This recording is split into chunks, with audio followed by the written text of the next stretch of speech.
¿Qué tal? ¿Cómo les va? Buena mañana para todos. Es lunes otra vez y es 27 de abril, o sea, última semana de mayo, en una mañana con 15 grados y 6 décimas. ¿Qué haces, Delmi? Buenos días para todos. ¿Todo en orden? Todo en orden. ¿Vos, Mariano? Bárbaro, bien. Está muy linda la mañana. Está linda la mañana, la verdad.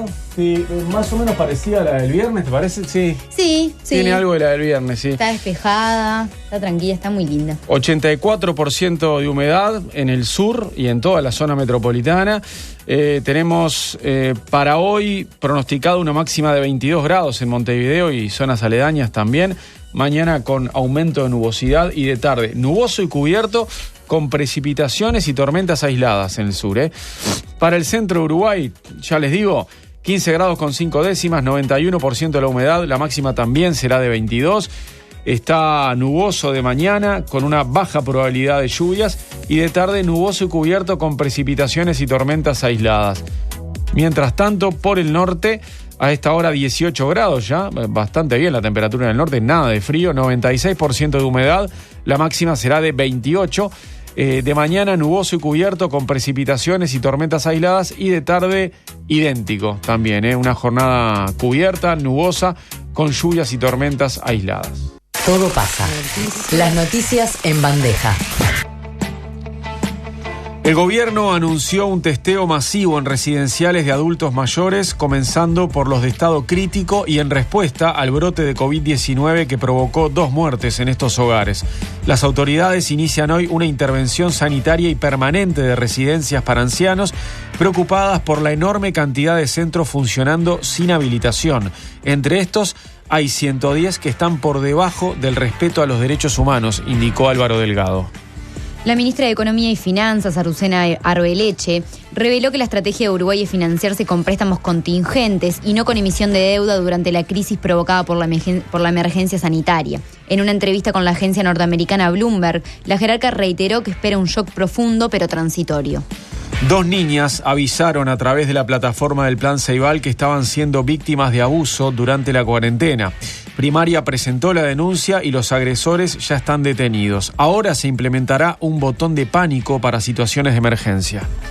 Falleció a los 93 años el ex parlamentario y figura fundacional del Frente Amplio, Guillermo Chiflet. Fue dirigente, edil, referente del Comité Central del Partido Socialista y diputado durante 3 períodos por la coalición de izquierda. Integró las comisiones de Seguridad Social y Derechos Humanos, destacándose su trabajo vinculado al sistema carcelario.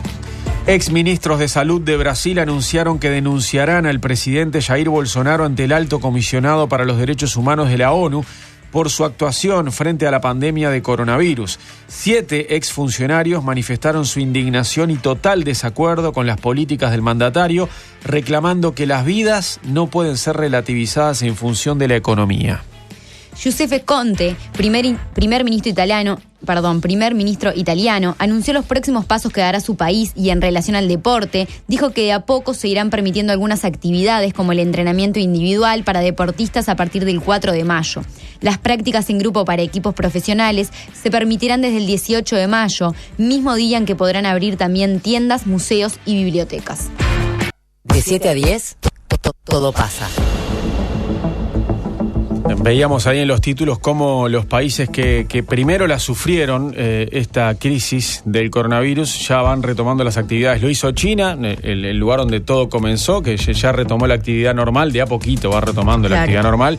Y ahora Italia, ¿no? El segundo país más golpeado, junto con España, ya le pone fecha a los inicios de entrenamientos de los equipos de fútbol y aperturas de algunos otros servicios. Tiendas, bibliotecas, comercios, y el campeonato italiano entonces se reanudaría en junio. La Serie A, pero sin público, por supuesto, ¿no? Claro. Que eso va a ser lo atípico del segundo semestre. Fútbol en las principales ligas del mundo con tribunas vacías. Sí, va a ser todo muy raro.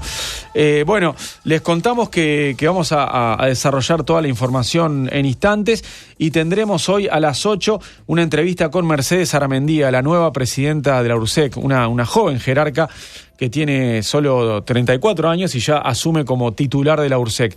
También vamos a entrevistar a Juan Miguel Petit, el comisionado parlamentario para el sistema carcelario, y tenemos la columna deportiva de Mario Marcelo Bardanc, hoy, que es lunes. Exactamente, Sí. También didáctica, digamos. ¿Cómo? Viene con acertijo, me parece. Viene con acertijo de Mario, es verdad, sí, hoy de nuevo. ya es una fija para todas las columnas de Mario, el acertijo, el momento lúdico, sí. Vamos a contarles qué es lo que sucedió en las últimas horas. El gobierno dio una conferencia de prensa anoche, después de varios domingos sin hablar. Esta vez el Poder Ejecutivo se pronunció, había cosas para decir, había varios temas para anunciar, por eso brindaron una conferencia encabezada por el secretario de la Presidencia, Álvaro Delgado, que a su lado tenía a Leonardo Cipriani, al titular de ACE, también al ministro de Salud Pública, Daniel Salinas, y al ministro de Desarrollo Social, Pablo Bartol. Y lo primero que dio Delgado fue datos sobre el coronavirus en Uruguay, una puesta a punto, ¿no? O sea, ese informe que da el SINAE todos los días lo dio ayer el secretario de Presidencia de la República. Y dijo que de 567 análisis que se hicieron ayer, tuvimos 12 positivos, de los cuales 10 son casos nuevos de COVID-19. Hubo 12 test positivos ayer domingo y 10 personas nuevas con coronavirus. Esto quiere decir que se da lo de los últimos días, ¿no? Que hay más positivos que casos nuevos porque hay algunos positivos que son de la misma persona. Después se hizo la puesta a punto de los casos confirmados desde que comenzó la pandemia en Uruguay. O sea, recordemos, los primeros casos ingresaron el 13 de marzo y desde esa fecha tenemos 606 positivos. De estos, 375 ya son pacientes absolutamente recuperados. 216 están cursando la enfermedad, es decir, que hay 216 focos activos de coronavirus en Uruguay hoy. 10 personas permanecen en terapia intensiva y 15 personas fallecieron por esta pandemia. Tenemos 15 muertos por coronavirus y justamente de esos 15 muertos hay 2 en hogares de ancianos, que fue la noticia negativa del fin de semana. Claro, sí. Bueno, vos nombrabas los fallecimientos, son 15 en total. Este fin de semana fallecieron 3. 2 de estas personas estaban internadas en residenciales. Se trata de una persona de 93 años y una persona de 91 años. Son 2 residenciales en Montevideo. Y bueno, fue el gran tema del fin de semana, ya que el sábado los test positivos se dispararon debido a un brote que se dio en uno de los residenciales. De los 662 test que se realizaron el sábado, 46 dieron positivos. Sí, por eso se temía que ayer hubiera números similares, pero por suerte no, ¿viste? Ayer como que volvimos un poco a la normalidad de los últimos días. Claro, a la tendencia de las últimas semanas. Volviendo a los test que se realizaron el sábado, de estos 46 que dieron positivos, 31 corresponden a 3 hogares de adultos mayores. Y bueno, en estos 3 centros ya fueron realizados los test y a todos los residentes y a todos los funcionarios. Según informó el SINAE, los pacientes infectados se encuentran protocolizados, mientras que el resto de los residentes se encuentran en cuarentena con apoyo del Ministerio de Salud Pública y de ACE. Sí, en la conferencia de ayer, Álvaro Delgado, el secretario de la Presidencia, reiteró que está disponible la línea telefónica 0800 19 19 las 24 horas del día para consultas. Y luego se metió de lleno en el tema de los residenciales para adultos mayores, ¿no? Informó que hay hoy en Uruguay 1.200 residenciales de ancianos. De estos, solo 41 están habilitados. De 1.200, 41 habilitados. Después hay 10 que están en proceso de habilitación, 208 tienen condiciones críticas y 110 se encuentran por debajo del respeto a los derechos humanos. Son los números más preocupantes que dio ayer Álvaro Delgado, secretario de la Presidencia. Ayer, escuchando la conferencia, es dramático. Es dramática la situación. Duelen los números. Duele mucho y duele mucho la realidad también, que hay muchas cosas que no se pueden hacer, digamos, en sentido de que es dramática la situación de las personas a las que no podés ir a visitar porque hay que cuidarlas, pero al mismo tiempo la situación, digamos, emocional de esas personas también es dramática totalmente en todo este contexto. Lo cierto es que hay números que dio Álvaro Delgado que rompen los ojos, como esa cifra de 1.200 hogares de ancianos y de 1.200 solo 41 habilitados. También y además aquellos que no están registrados, claro, todo el subregistro.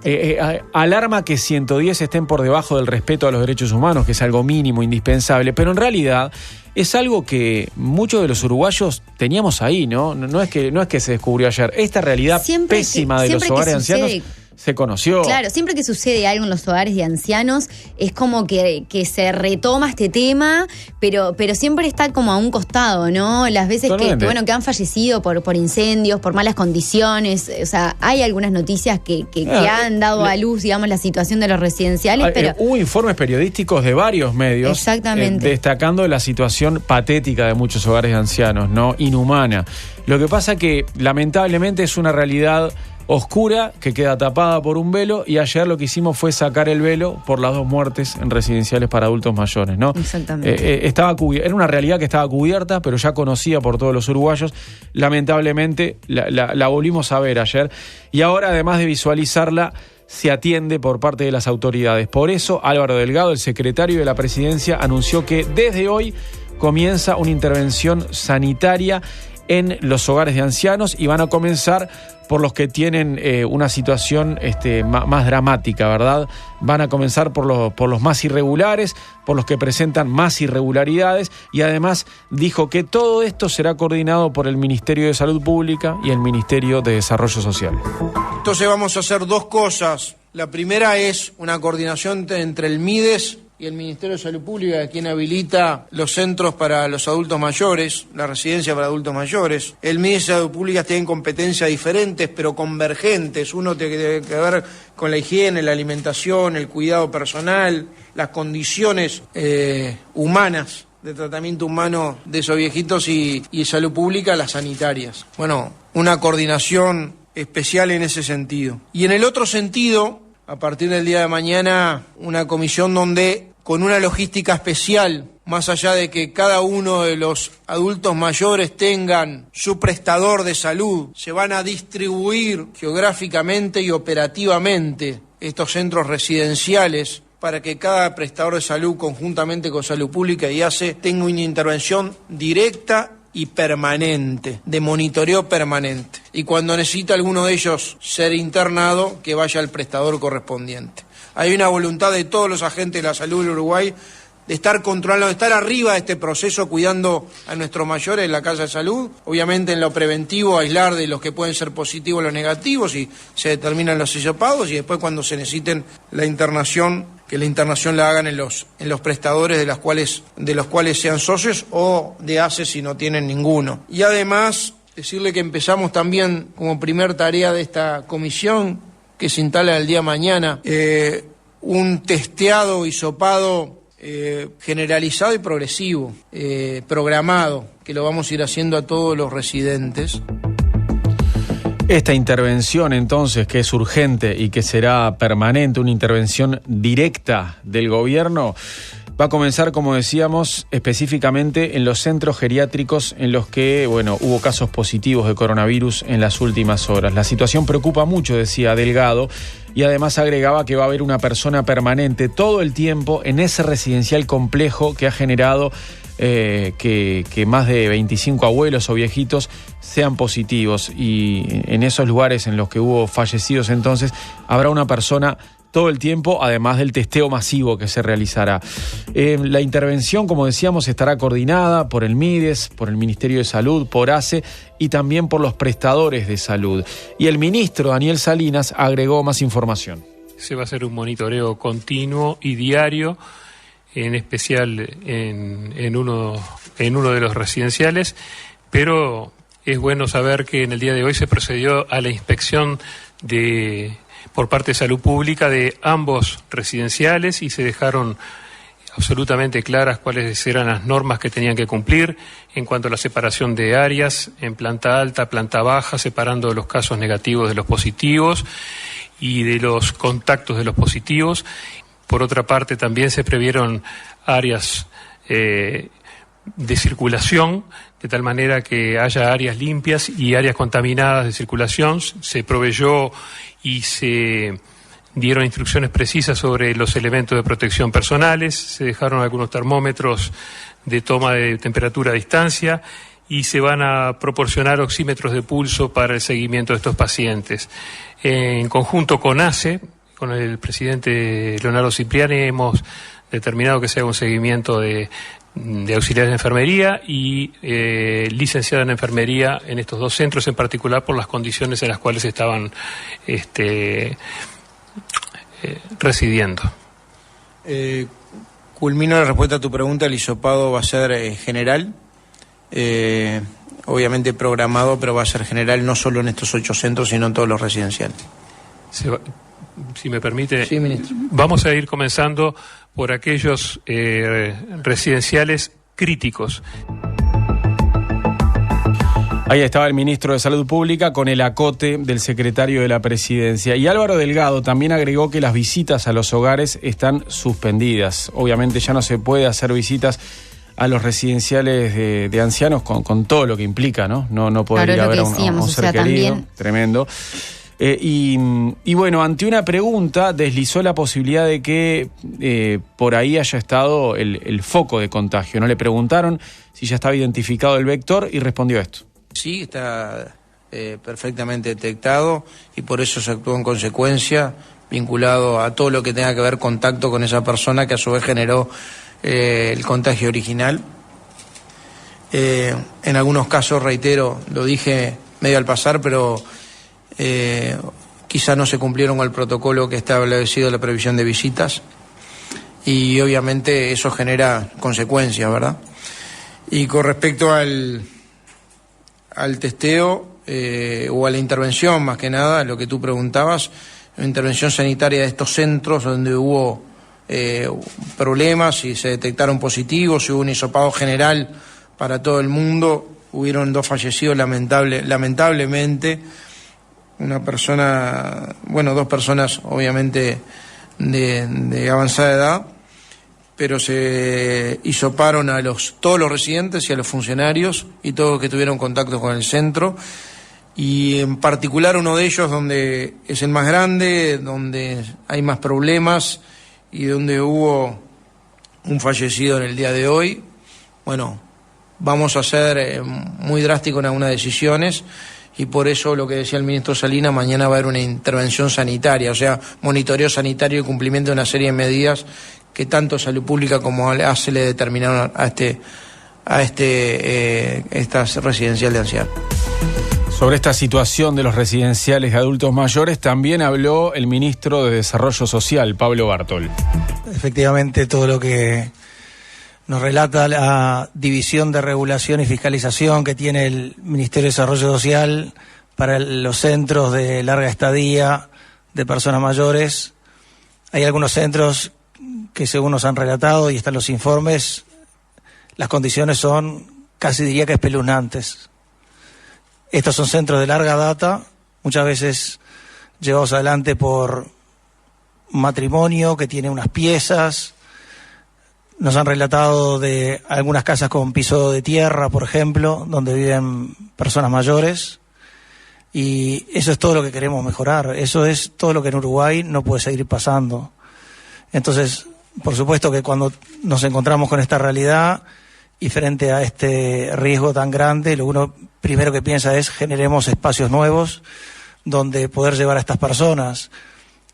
Hasta ahora la experiencia, según nos relata, la gente que lleva años, técnicos muy buenos que han hecho un buen trabajo en esa división, es que en alguna ocasión que han cerrado un centro y luego no les encuentran lugar a esas personas que viven ahí, entonces esa es como un poco la dificultad. Entonces primero tendremos que desarrollar los espacios, los lugares nuevos, como hemos hecho para las personas que viven en refugios, que donde había 1000 lugares, en un mes generamos 300 lugares nuevos, más 100 lugares de contingencia adicionales para lugares de riesgo. Ese mismo trabajo que hemos hecho para los refugios lo tenemos que comenzar a hacer para los centros de larga estadía, que si bien son centros particulares, cuando uno ve las condiciones en las que están viviendo, uno dice, esto no puede seguir pasando en Uruguay. En otro orden, se supo este fin de semana que el Ministerio de Desarrollo Social firmará un convenio con la Agencia Nacional de Viviendas para destinar viviendas a personas que estén en situación de calle. Y el ministro Pablo Bartol explicó que el objetivo es tender a este sistema y conseguir que personas vivan de a 2 o 3 y no en refugios donde se alojan decenas de ciudadanos. Bien, bueno, y debido también a esta situación de los residenciales y luego de que se confirmaran los focos de COVID-19 en algunos residenciales de Montevideo, el Ministerio de Salud Pública publicó un protocolo y planes de contingencia para estos centros que albergan adultos mayores y que son uno de los grupos de riesgo de la enfermedad. Los posibles contagios en los residenciales representan un problema de salud pública dada la alta dependencia física y cognitiva. Necesitan ayuda intensa y diaria para su higiene, realizar desplazamientos y comer, lo que implica una alta intensidad de contacto físico con los cuidadores. Viven muy próximos unos a otros y con muchos espacios diseñados para actividades colectivas que favorecen la transmisión de la actividad, detalla el documento del Ministerio de Salud Pública. El texto detalla algunas acciones a tomar frente a los diferentes escenarios, atendiendo a la heterogeneidad de los establecimientos. Ante un caso confirmado de coronavirus, la persona deberá ser trasladada a su prestador de salud para un adecuado aislamiento y correcto control del caso. Esto puede tener una excepción en el caso de aquellos casos leves y en aquellos residenciales que cuenten con un área de aislamiento y personal necesario y calificado. En los casos de las personas que hayan tenido contacto con casos positivos, se debe mantener a estas personas aisladas durante 14 días y se recomienda que permanezcan en una habitación con buena ventilación, baño propio o baño portátil y con la puerta cerrada. En el caso de no poder llevar adelante este tipo de aislamiento, se deberá establecer 2 grupos entre los usuarios residenciales. Un grupo en el que se encuentran los usuarios identificados, como el caso que tuvieron contacto con COVID-19 positivo, y otro grupo en el que se encuentran los usuarios que no hayan tenido ningún contacto. También, como decíamos anteriormente, y lo dijo Delgado, se prohíbe la visita a los pacientes mientras dure el aislamiento social, y para los trabajadores se recomiendan medidas extremas de limpieza, no llevar uñas largas, no llevar alhajas, reducir al mínimo la cantidad de trabajadores en contacto con los adultos mayores, y obviamente que los responsables de los establecimientos tienen la obligación de notificar al Ministerio de Salud Pública frente a los casos confirmados y sospechosos para seguir las pautas estipuladas. En el marco de reducir la cantidad de trabajadores, la Asociación de Residenciales para Adultos Mayores del país aguarda ahora la respuesta del Ministerio de Trabajo y de la Federación Uruguaya de la Salud, de la FUS, para cambiar la extensión de los turnos que realizan los funcionarios, ¿no? Exactamente. Ahí va. Los dueños de esos residenciales piden hacer 2 turnos diarios de 12 horas en lugar de 3 turnos de 8 horas para reducir así el tráfico personal de funcionarios y bajar el riesgo de contagio. Tiene sentido. Sí. Todo pasa. Todo pasa.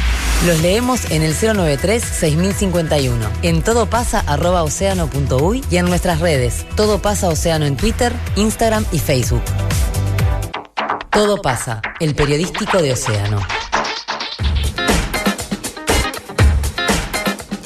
7:29 de la mañana les contamos que Azucena Arbeleche, la ministra de Economía y Finanzas, fue entrevistada por la agencia Bloomberg, donde destacó que Uruguay pudo aprovechar las líneas de crédito preaprobadas rápidamente y en términos atractivos, ya que los préstamos están vinculados a la tasa LIBOR, que está cerca de mínimos históricos. Uruguay no tiene ninguna urgencia, nuestro país no tiene urgencias hoy para vender bonos en los mercados internacionales de deuda. Esto fue lo que dijo en una entrevista telefónica y agregó: el camino que hemos elegido es activar estas líneas de crédito contingentes con entidades multilaterales.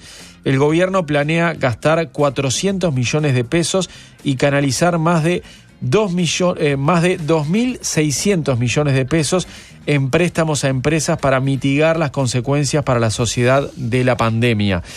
El reinicio de la economía depende de mantener vivas las empresas y atraer inversiones a través de incentivos como exenciones de impuestos para proyectos de construcción de alto precio, dijo Arbeleche.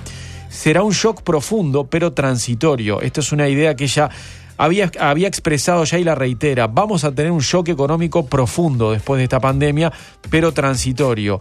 La economía perderá, pero crecerá el año que viene. Y estamos trabajando para una recuperación en forma de V.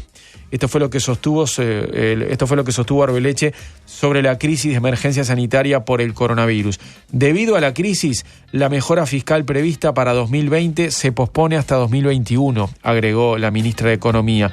Y también dijo que Uruguay es un país que es muy respetado a nivel internacional. Reiteró que no tenemos urgencias para vender esos bonos en los mercados internacionales de deuda, a diferencia de otros países de la región como Paraguay, Perú y Panamá. con el fin de financiar el gasto en atención médica y el estímulo económico por la pandemia. La ministra destacó que nuestro país pudo aprovechar entonces esas líneas de crédito preaprobadas rápidamente y en términos atractivos con los bancos regionales de desarrollo para hacer frente a la situación de depresión económica. Bueno, Mariano, y otra noticia que fue bastante fea de este fin de semana, y es que a través del Plan Ceibal 2 niñas denunciaron ser abusadas en sus casas. Fui violada. Hola, me están abusando. Estos 2 mensajes fueron camuflados durante la cuarentena en medio de los deberes que les mandaron sus maestras. Los mensajes llegaron a través de la plataforma CREA del Plan Ceibal. Según informó el diario El País este fin de semana, en ambos casos Primaria acudió a la justicia y los involucrados fueron detenidos y los niños trasladados a un lugar seguro. El informe del diario señala que por año los educadores detectan centenares de situaciones de abuso y maltrato físico y emocional contra sus estudiantes.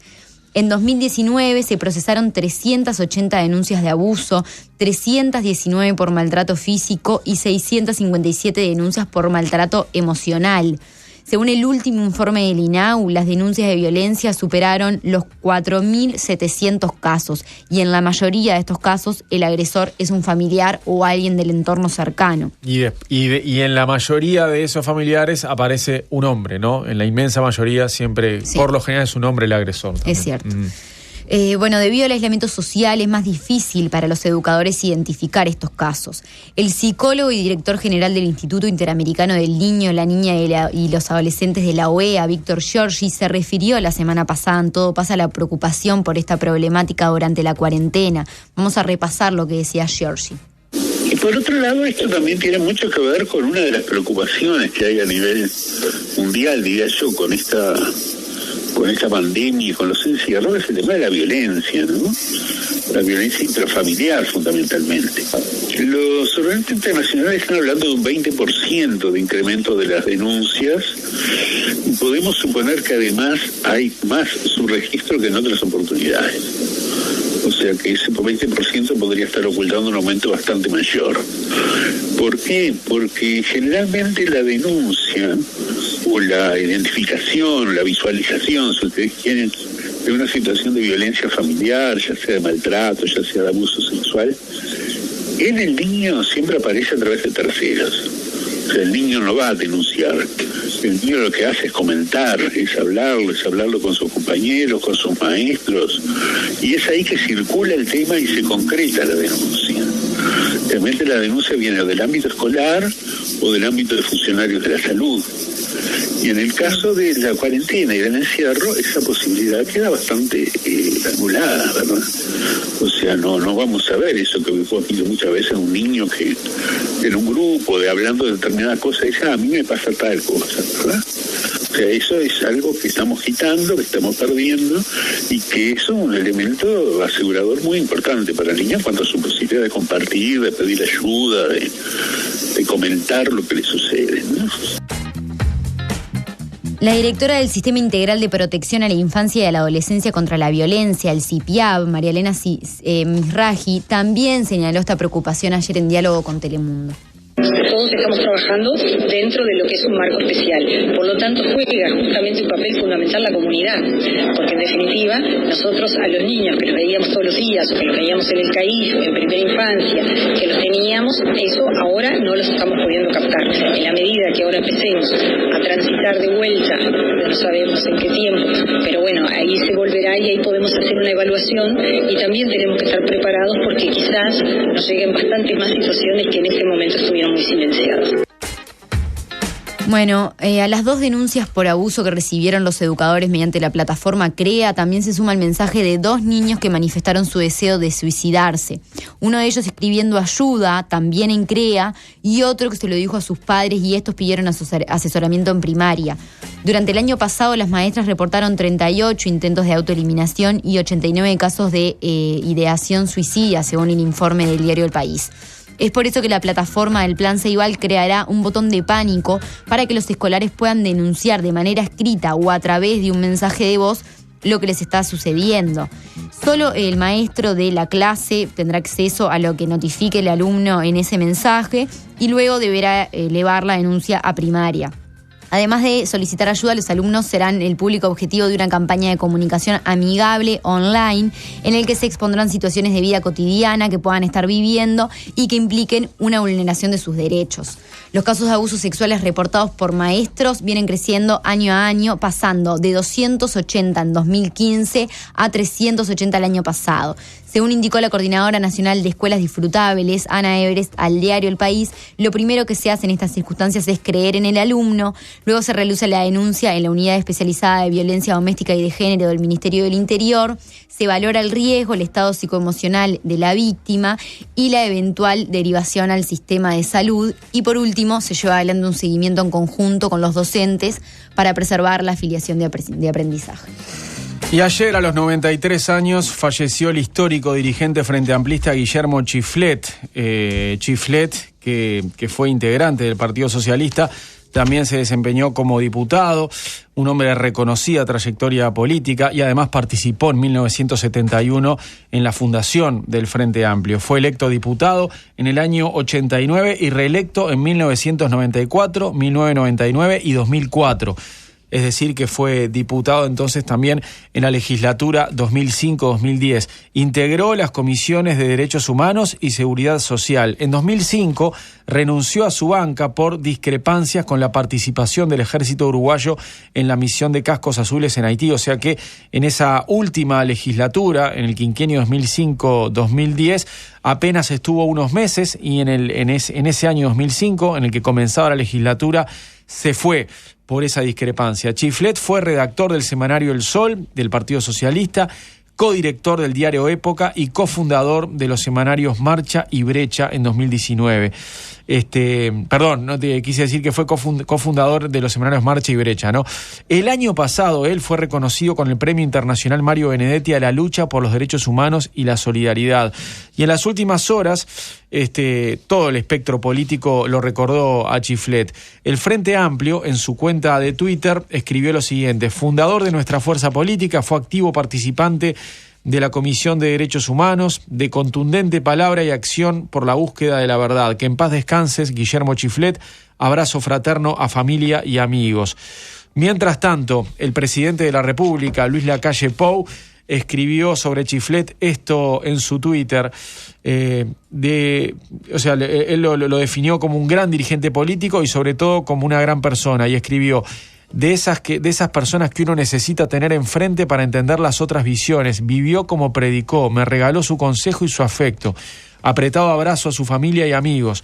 Eso fue lo que escribió el mandatario. Y, por ejemplo, para repasar lo que dijeron algunos dirigentes frente amplistas, el ex intendente y ex candidato a la presidencia, ahora candidato a la intendencia de Montevideo de nuevo, Daniel Martínez, puso: con un gran dolor en el alma te despedimos. Tus consejos y enseñanzas siempre me van a acompañar. Fuiste una autoridad moral para todos. Tu legado de entrega y principios irá adelante de nuestro camino. Hasta siempre, compañero. Y le agregó al texto una foto junto a Guillermo Chiflet. Una foto muy reciente porque ya estaba muy viejito Chiflet en esta imagen.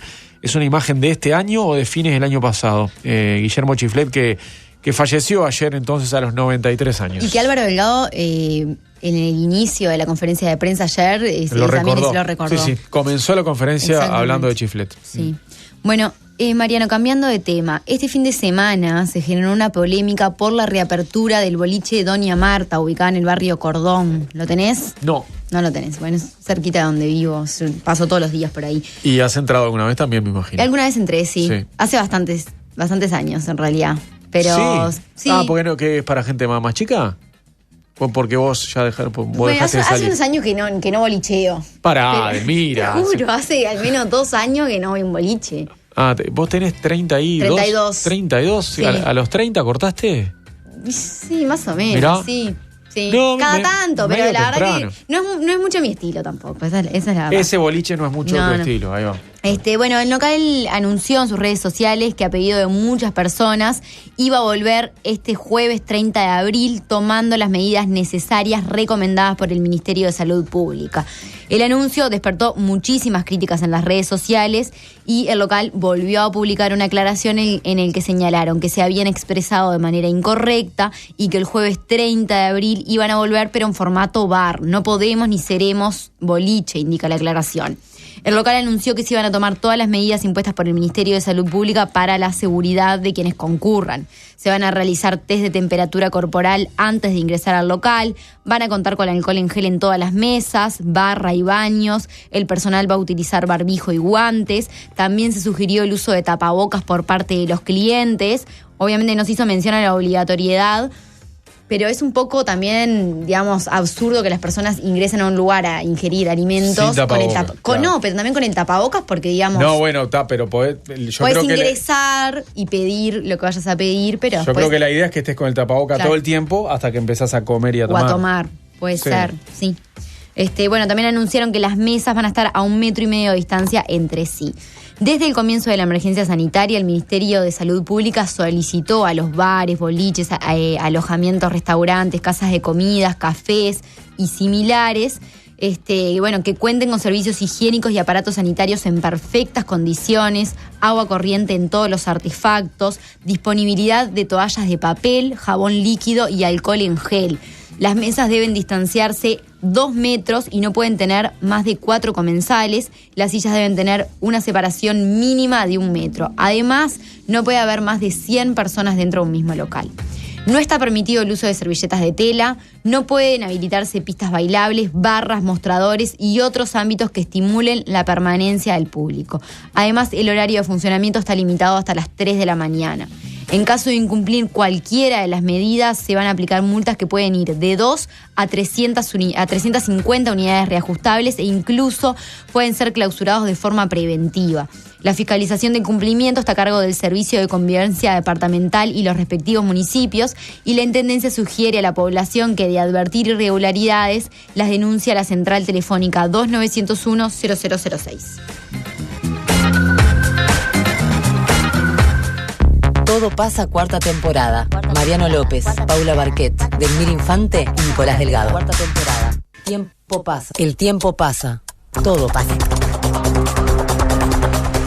7:43 de la mañana, les contamos que salió el sol acá, en el sur del país, que es una mañana muy agradable, y ya te digo que a esta hora está mejor que la mañana del viernes, Delmira. Sí, está el sol está como más fuerte. Y bueno, el sol el viernes salió un poquito y ya se ocultó. Ahora nos ilumina. Nos ilumina el astro rey. Ya les voy a contar qué temperatura tenemos. 15 grados con 6 décimas, 84% de humedad, y la máxima en el sur será de 22 grados. De mañana un aumento de nubosidad, pero está claro y algo nuboso, y de tarde se puede venir el agua. Nuboso y cubierto con precipitaciones y tormentas aisladas. ¿Qué quiere decir esto? Que aprovechen el solcito que tenemos ahora. Nos ilumina, pero por un rato, porque después del mediodía quedará todo cubierto y se puede venir la lluvia. No solamente acá va a llover, también en el centro y en el norte del país, también en el este hay pronóstico de lluvias. Por el centro del país tenemos ahora 15 grados con 5 décimas, 91% de humedad. La máxima también será de 22 grados en las primeras horas de la tarde. De mañana un aumento de nubosidad con una baja probabilidad de lluvias, y de tarde nuboso y cubierto con precipitaciones y tormentas aisladas. Por el norte, ya les actualizo, Inumet indica que hay 18 grados en este momento a las 7:45 de la mañana, 96% de humedad, y la temperatura máxima será de 28 grados. De mañana nuboso y cubierto con precipitaciones y tormentas aisladas, y de tarde nuboso y cubierto también con lluvias y tormentas. Todo pasa, el periodístico de Océano. Bien, vamos a hablar un poco del Mercosur, porque el gobierno argentino anunció este viernes a sus socios del Mercosur que no va a participar en las negociaciones de acuerdos del bloque con otros países, tanto las que están en curso como las que se pueden abrir en los próximos meses. La información fue divulgada por la Cancillería de Paraguay, que es el país que está a cargo de la presidencia pro tempore del bloque. De acuerdo con el comunicado, esta decisión del Ejecutivo de Alberto Fernández se debe a la necesidad de atender prioridades de su política económica interna, agravada por la pandemia de COVID-19. El comunicado agrega que esta situación no evita que los demás integrantes del Mercosur continúen con estas negociaciones. Perdón, no es una situación no evita, es una situación que no evita. Claro. Porque quedó, me dio que gracia. No evita, esta situación exactamente. Bien no evita. Empiezo, vuelta. El comunicado agrega que esta situación no evita que los demás integrantes del Mercosur continúen con estas negociaciones y agrega que los demás estados partes evaluarán las medidas jurídicas, institucionales y operativas más adecuadas en razón de la decisión soberana de la República Argentina de manera de no afectar el proceso de construcción comunitaria del Mercosur. El canciller uruguayo Ernesto Talvi también informó esta medida en su cuenta de Twitter. Argentina anunció que por el momento no puede seguir acompañando las negociaciones comerciales del Mercosur, pero que no enlentecerá el avance de las negociaciones de curso u otras que puedan lanzarse en los próximos meses. Deseamos un pronto regreso a la mesa. Juntos somos más, indicó el ministro de Relaciones Exteriores uruguayo. De la decisión argentina quedan excluidos los acuerdos que ya están cerrados con la Unión Europea y con la Asociación Europea de Libre Comercio. El comunicado del gobierno argentino, transmitido en una reunión de coordinadores nacionales del bloque, destaca que el país, en su política interna, atiende la situación generada por el coronavirus mientras protege las empresas, el empleo y la situación de las familias más humildes, y señala que no está de acuerdo con algunos socios que plantearon una aceleración de las tratativas hacia acuerdos de libre comercio con Corea del Sur, Singapur, Líbano, Canadá y la India, entre otros. Tras este anuncio, el Ministerio de Relaciones Exteriores de Uruguay emitió un comunicado en el que asegura que no se afectarán los acuerdos concluidos ni la agenda de este año. Además, reafirma el compromiso del país con el rol del bloque como plataforma de inserción internacional. El comunicado señala que la decisión del gobierno de Alberto Fernández no afectará los acuerdos concluidos con la Unión Europea y con la Asociación Europea de Libre Comercio, la EFTA por su nombre en inglés, y ambos de estos acuerdos están en etapa de revisión legal y cuya firma y remisión a los parlamentos está prevista para este año. En lo que refiere a las negociaciones en curso con Canadá, Corea del Sur, Singapur y Líbano, las decisiones argentinas de no participar en las mismas no va a afectar la agenda prevista ni el objetivo de conclusión de estos procesos a fines del 2020. Asimismo, la decisión argentina no afectará los procesos exploratorios en curso y que podrán concluir en el lanzamiento de nuevas negociaciones comerciales del Mercosur, especialmente con Vietnam e Indonesia, ni los procesos de profundización de los acuerdos en vigor con Israel, India y la Alianza del Pacífico, señala la Cancillería. La cartera anunció que en próximas reuniones los equipos negociadores diagramarán el nuevo calendario de rondas para este año, tomando en cuenta las dificultades generadas por la pandemia del COVID-19, pero mantendrá el firme objetivo de priorizar las negociaciones en curso y concretar el lanzamiento de nuevas negociaciones comerciales. Uruguay reafirmó que continuará con el bloque regional como plataforma para la inserción económica internacional de sus estados partes y por ello continuará trabajando conjuntamente con Brasil y Paraguay para la pronta y eficiente conclusión de los acuerdos comerciales en negociación y la búsqueda de oportunidades para realizar nuevos acuerdos.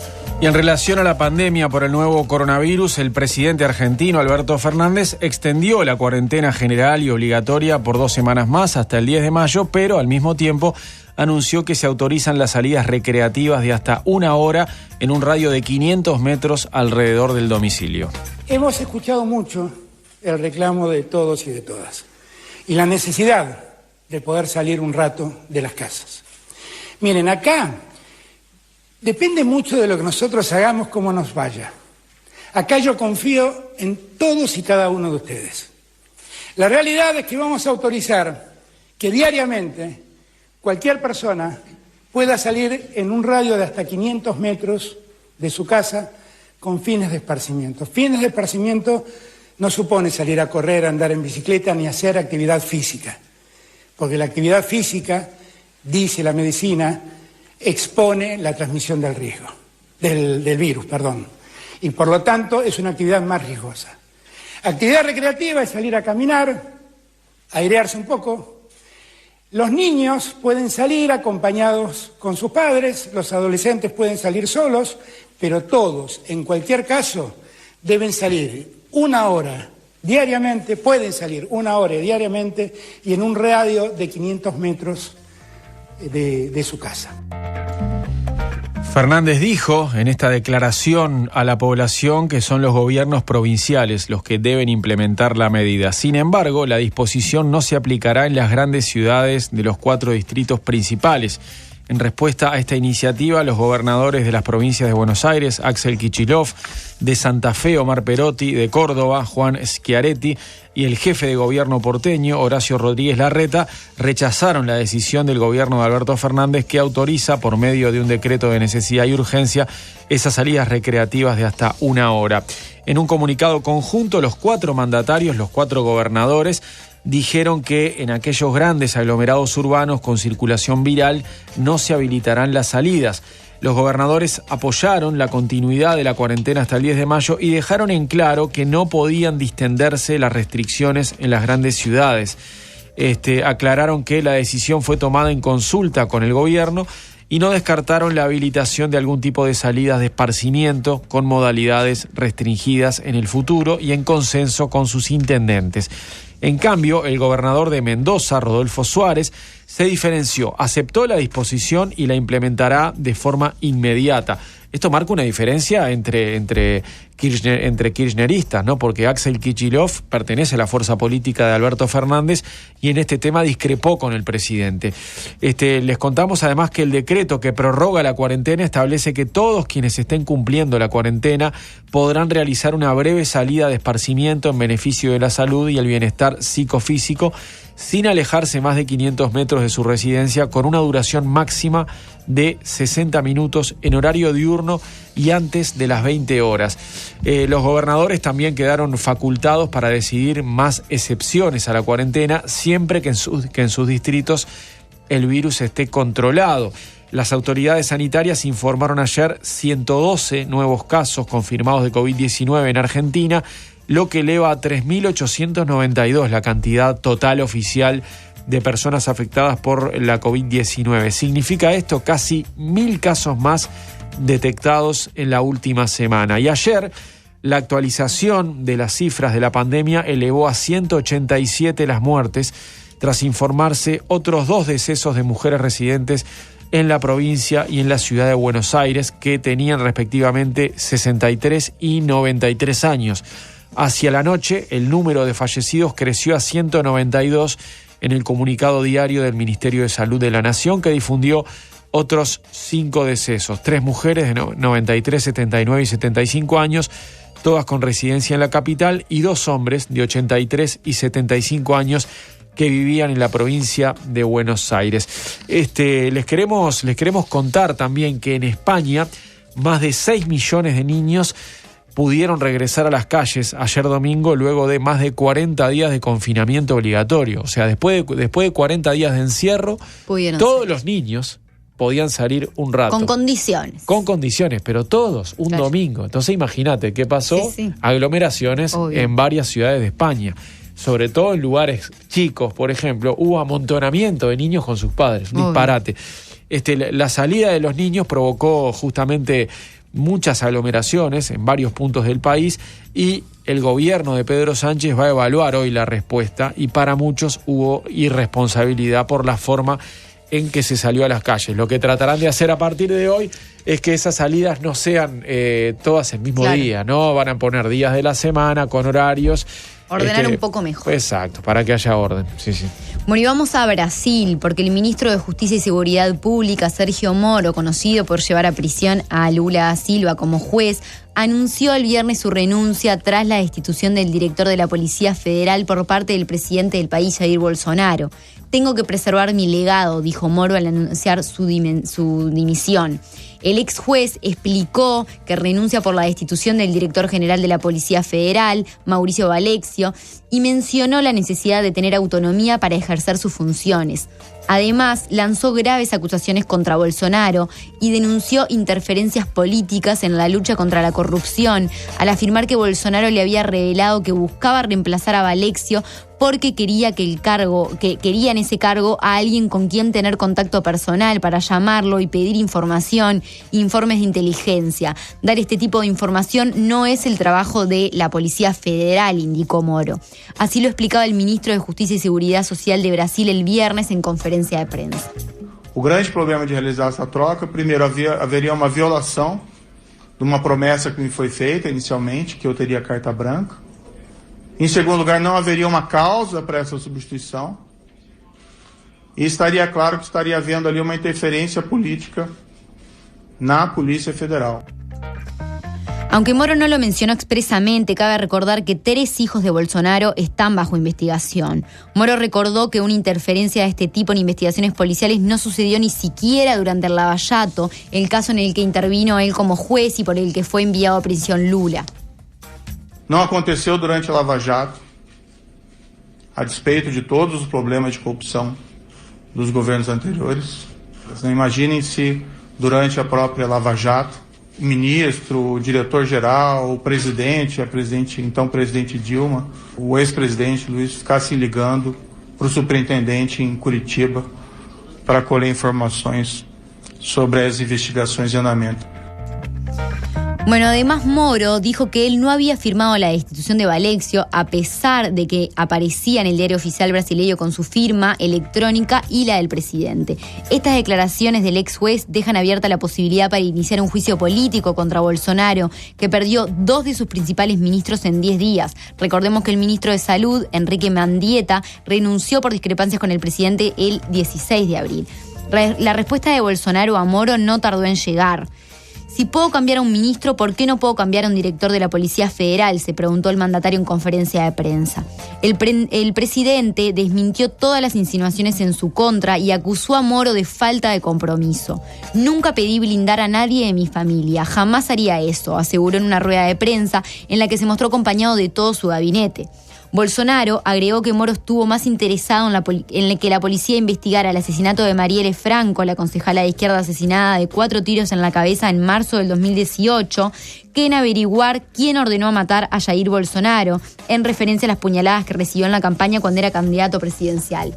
Quase que exigir, implorar a Sérgio Moro que apure quem mandou matar Jair Bolsonaro. A PF de Sérgio Moro mais se preocupou com Marielle do que com seu chefe supremo. La Policía Federal de Moro se preocupó más por Marielle que con su jefe supremo, se quejó Bolsonaro. El presidente además acusó al exministro de estar dispuesto a aceptar el cese de Valexio siempre que le fuese garantizado un puesto en el Tribunal Supremo. El mismo viernes, minutos después de terminado el discurso de Bolsonaro, Moro se refirió en su cuenta de Twitter estas palabras: la permanencia en el cargo del director general de la Policía Federal nunca fue utilizada como moneda de cambio para mi nominación al Tribunal Supremo, respondió el exministro. De hecho, si ese fuera mi objetivo, habría acordado ayer con el reemplazo del director general de la Policía Federal, agregó.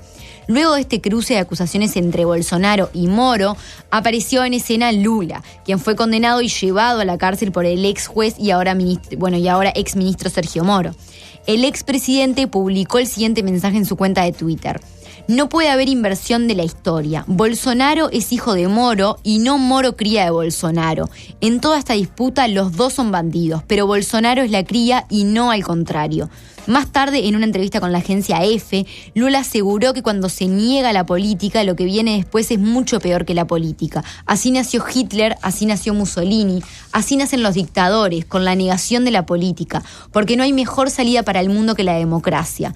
Lula no fue el único expresidente que apuntó contra Bolsonaro tras la renuncia de Moro. En medio de la crisis política que se agudiza, el expresidente Fernando Henrique Cardoso, que gobernó el país entre el 95 y el 2002, pidió la salida del mandatario. Es hora de hablar. El presidente está cavando su fosa. Que renuncie antes de ser renunciado. Ahorremos un impeachment, dijo el mandatario en un durísimo mensaje en Twitter. Ahorremos, además del coronavirus, tener un largo proceso de impeachment que asuma ya el vice para que podamos volver al foco, la salud y el empleo. Menos inestabilidad, más acción por Brasil, agregó Cardoso en su mensaje. No puede haber inversión de la historia. Eso es lo que comentaba el exmandatario Cardoso, además de Lula. Volviendo a nuestro país, les queremos contar que realizaron hisopados a las personas que tuvieron contacto de cercanía con la mujer con COVID-19 positivo de San José, que no respetó la cuarentena y que viajó en 3 ómnibus, ¿no? Las muestras se tomaron en la Ciudad de Libertad y en la capital departamental, en San José de Mayo, y los resultados de los test estarán prontos mañana martes. Todo pasa, cuarta temporada. Mariano López, Paula Barquet, Delmir Infante y Nicolás Delgado. Cuarta temporada.